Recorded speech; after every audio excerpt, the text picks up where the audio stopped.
Mwihoko wa guthoma gutari kuingatirwo bithi thukuru-ini iria arutwo makiria ma 7,000 mathomagira mwena wa Kahawa ni uriukitio kumana na kwambiriria kwa uheani wa kigina kia bursary gicigo-ini giki. Haya, ukiitwa au mtoto akiaria hindi ya kuheana mbeca ici, mũmbunge wa gicigo giki kia Roysambu Waihenya Ndirangu ni acakaite wigwatiri wa migunda ya muingi iria ibatie gukorwo igiakwo miako ya guteithia ikari na makiria hari gwaka miako ya irathi.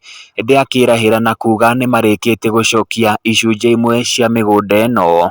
Twina mibango na mitaratara ya kuongerera secondary school guku Kahawa na itura ria Njathaini na itura ria Githurai nigetha ciana citu ihote guthoma, na ni ndirerera andu ati matigakue ngoro. Cukuru iria twakite cia secondary ni tuguci expand nigetha tuhote kuadmit ciana nyingi o uria kwahoteka.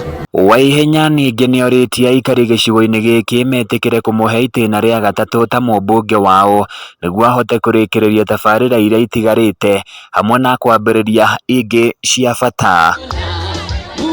Nieranĩire kunyitanĩra na thirikari hamwe na magoti niguo gucokia migunda yothe iria igwatĩirwo mũgarũ na watho, na ningi akiongerera na kuga ati ni agakorwo akiongerera kigina makiria kia bursary niguo gutigirira arutwo aingi makiria ni magunĩka. Ni tutwarite macira maigana ona igoti-ini sana ni undu wa gwaka cukuru iyo ya Njathaini secondary school.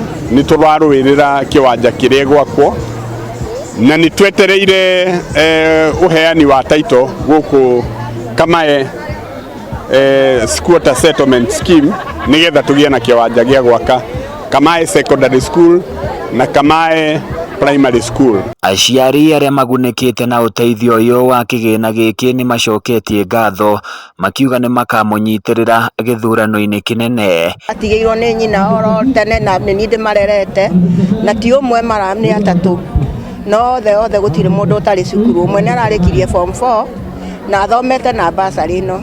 This muturire very hard kogwo ihenya ri tugicuhurikana gia kuria ana tucuhurikia na school fees, so Ngai amurathime. I'm thanking God this morning because he have given me this opportunity to stand in front of you to come and correct the church.